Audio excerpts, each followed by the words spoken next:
Expand Your Horizon Preview Edition for the games starting on Wednesday, January 1st, New Year's Day, and ending on Saturday, January 4th. I am Bob McDonald, and joining me is my co-host, Matt Dudek. Hey there, everybody, and Happy New Year. All right. And, of course, as always, the Expand Your Horizon Preview Edition podcast is sponsored by the Horizon League, which reminds you to make your plans to be in Indy March 10th and 11th for the 2025 Barbasol Horizon League Basketball Championships. After you get all of the insights from us here at the Horizon Roundtable, visit horizonleague.com for championship information, merchandise, life in the league stories, golden hour content, and much more. Remember, March starts here in Indianapolis at Corteva Coliseum, March 10th and 11th. And without any further ado, Matt, let's go into the games on New Year's Day. Both of them are noon Eastern starts. Let's go get into Youngstown State traveling to Indianapolis to play IU Indy. That's a dangerous IU Indy, too. Very dangerous IU Indy. This is the IU Indy team that came very close to beating Milwaukee on the road. They've been right there. Youngstown's 4-0. They are atop of the league, as we get into true conference time now, which is where we're at. We're only conference from here on out. Youngstown's leading this race, but it's tight, and Youngstown's at 4-0, and but they're going into the we're probably I guess this game's probably in the jungle, and IU Indy. This team's look dangerous. They haven't quite put it all together, but they're right there in every one of these conference games. They absolutely have, and the lead guy, and we've been talking about him for a couple of weeks now, Paul Zielinskis. He was dangerous against Milwaukee. Sean Craig had 20 points along with Paul Zielinskis' 21, and it is a very dangerous team. And we also want to mention the fact that they have some size now. Julian Steinfeld is playing some significant minutes for IU Indy now, and he may be the right counteraction to Gabe Dines, perhaps. Anytime you can counteract a Gabe Dines, that's a good day for your team. Gabe Dines hasn't been quite the force with Youngstown. That's still kind of the thing, but he's providing the minutes they need. Youngstown's been playing great basketball. It's kind of every day could be somebody different for them, but meanwhile they're putting it together, and they're running the league right now. And truly, it may not even matter because Nico Gillette and Chris Carroll, and Chris Carroll's been getting the start lately. So that front court for Youngstown State has a great deal of experience. They've been winning, so I think it's going to come down to who does best in the backcourt, really. Absolutely. All right. So let us move on to the other noon Eastern game, which is Purdue-Fort Wayne at Northern Kentucky. Purdue-Fort Wayne, they had to change venue. Purdue-Fort Wayne and Green Bay changed venues last Sunday. They had to go from Resch to the Crest Center because of electrical issues. But it didn't matter because Purdue-Fort Wayne still won. Well, and this Fort Wayne team has looked very much, we've talked about this on these podcasts, and they've looked really good. And Northern Kentucky, we talked about, just kind of struggling a little bit with the eye test, and they dropped their last contest. And I mean, they're just not quite there. They don't seem to quite have everything put together, but they love to play at home, and you could easily see them defending home court with this. Absolutely. Yeah, Northern Kentucky definitely needs this win, especially after that triple overtime loss to Robert Morris. One other thing too that we probably didn't know, that I didn't notice, maybe because it wasn't on ESPN Plus, Eric Mulder did not play against Purdue-Fort Wayne. I guess the question is going to be, is that a long-term issue, or is he going to be back this next game? Definitely a piece down low that Fort Wayne needs to be successful, especially, Northern Kentucky, who has that athleticism of Keena Tijere to really battle down there. So we're hoping that Mulder can be there. That's a big piece for Fort Wayne. They didn't need him in their last game, but they're going to need him moving forward. And Northern Kentucky, their cornerstone is going to be defense, and they're going to need it against a Purdue-Fort Wayne team that loves to shoot the three. They shoot it well. Yeah. Most games. So let us move on to Thursday, January 2nd, and all three of these games are at 7 p.m. Eastern. Let's start with Milwaukee heading down to Oakland. Hey, Oakland's probably just really excited to be in Rochester or Auburn Hills, depending on the day. Be there for more than 20 minutes. This team has just been everywhere between Hawaii down to Arkansas to visit Coach Cal. Like Again, they are road weary at this point. So you know what? Hopefully they can settle into conference play and bring some of what they had, especially in Hawaii, to the conference play because they're at 1-2, which is how they started last year, but they need to start making some strides and close out games as well, which has been a weakness for them.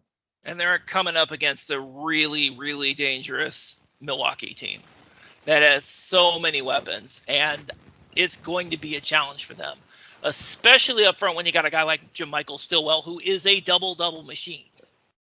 I'm really excited for the Stillwell Allen McCabe battle, which will be. Oakland's front court really has handled themselves well, especially against in the non-conference schedule, but they need to bring that in the conference schedule. And this is a great test. This is a very, very good Milwaukee team as expected. Bart Lindley's got them ready to go. And it should be a great matchup. No matter who wins, it should be a really good, entertaining Horizon League basketball game. Absolutely, absolutely. So let's go ahead and move on down the road to Detroit, where Detroit Mercy hosts Robert Morris. Robert Morris, led by, we keep saying his name, you got to keep saying it, Amarion Dickerson, and Alvaro Forgueras. Reigning Horizon League Player of the Week, Alvaro Forgueras. Put some respect on that there. Absolutely. So they're going into Detroit Mercy, riding high after that triple overtime win. Detroit Mercy, I think the inexperience is catching up with them, but they're back home, and it's there's definitely some possibilities for them to kind of break the schneid. Well, in their last game, yes, they lost. But they've kept it close. And when you're a team that's really just trying to figure out who you even have available to you, Emmanuel Kwok was all of a sudden available. We didn't think we'd see him, but I don't know how much that's he really good practiced. News too, by the way. But yeah, that's absolutely some good news. But again, when you're not even sure who's going to be available to you, but you're not laying down, you're fighting through every game, keeping them close, not getting run out of the gym. That's a good day. And this Detroit Mercy team has shown a lot of fight. And Coach Montgomery's got them playing well. It's just a matter of who's going to be there and do they have the horses in any given game to do it. And this Robert Morris game, at home, it's very possible that Detroit Mercy can come through. And it's good, of course, that Quach is back, because now you got a guy who can defend a guy like Forgueras. Dickerson, on the other hand, is probably going to get probably a trio of the freshmen, Miles Mitchell, Stephen Okoro, and Ryan Callambay. Again, just never know who's going to be out there, but next man up. Yep, and that's what Coach Monty has been saying, next man up. So, all right, let's go ahead and get into Green Bay at Wright State. Wright State is on a little bit of a slide, but at least they're not Green Bay. Sometimes if you're having a rough stretch as Wright State is, you need a game like this Green Bay game, and you don't want to pick on Green Bay, but they're probably the bottom of the league right now. So for Wright State, this is a get right game, so to speak. Yeah, I like that. But yeah, I feel like this is going to be one of those games where Brandon Noel's gonna have an absolute field day. And you know what? He needs it. This is a chance for him to put up 30 and 15 boards and still probably sit out a few minutes potentially at the end of a game. Like he needs a game to just dominate, and this could very well be it. Green Bay has now down another center who has left the team. I don't have it right in front of me. You probably do. Isaiah Miranda. Yep. Thank you. Yeah. Which him and Gottlieb kind of had a blow up. Yeah, it was a whole thing. So not sure on who made that decision, but decisions have been made. And this is a game for Wright State to get right, and Green Bay just to figure out what they might have moving forward. And at some point, you hate to say it, but that's probably where you're at is, okay, this season's going to be what it's going to be. We're building something for the future. What do we have? Yeah. And I think the biggest thing, and maybe this is one of those games where you finally get the 3-point shooting hasn't been good. And it seems like the guys you rely on to get those shots, it doesn't seem to be clicking for them. No, and again, it's just a matter of piecing together a team of who wants to be here, not just for this year, but in the future, and building for that future. Yeah. All right. Before we get into the Saturday games, Matt, go ahead and say a few words. Yeah, we want to make your plans to be in Indy March 10th and 11th for the 2025 Barbasol Horizon League Basketball Championships. After you get all the insight from us here at the Horizon Roundtable, visit horizonleague.com for championship information, merchandise, life in the league stories, golden hour content, and much more. Remember, March starts here in Indianapolis at Corteva Coliseum, March 10th and 11th. All right, so here we go with the Saturday games. We've got 5 of them on tap. The first one starts at 1 p.m. Eastern, and it is Milwaukee finishing out the Michigan trip against Detroit Mercy. Detroit Mercy, this is going to be one of those that's going to be a real challenge for them, especially the way Milwaukee's been playing lately. Yeah, and Milwaukee is a very athletic team, I think, and that I expect them to try to kind of run Detroit Mercy out of their own gym in this game.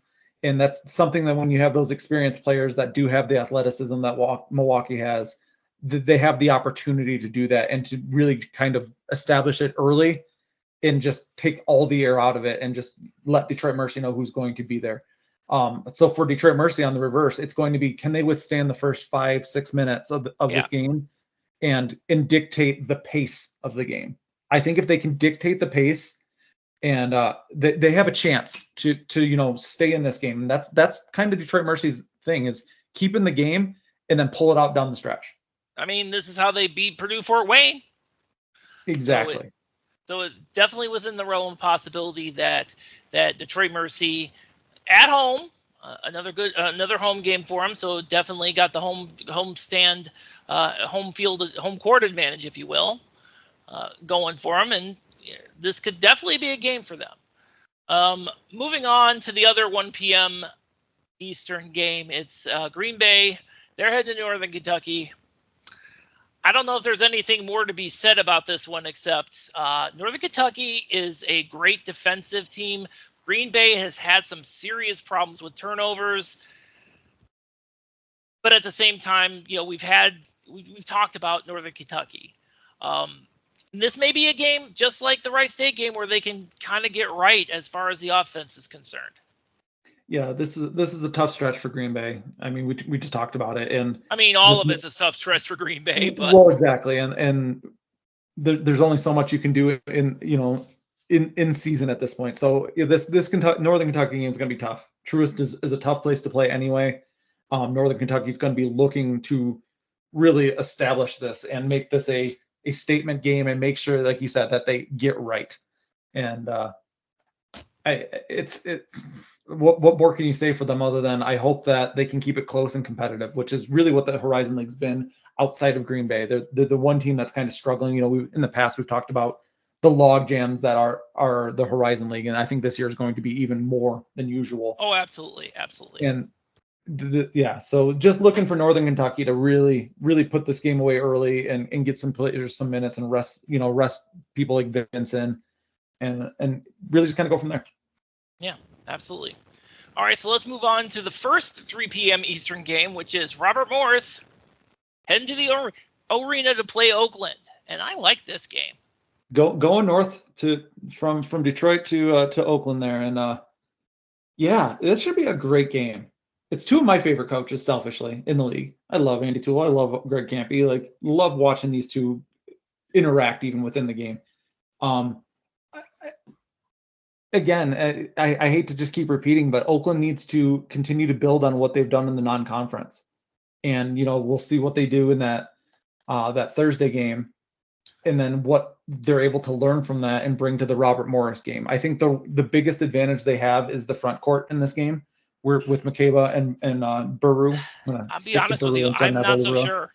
Oh, really? Ooh, I think Dickerson and Fulgaris, Fulgaris and Dickerson match up very well with Buru and Al Makeba.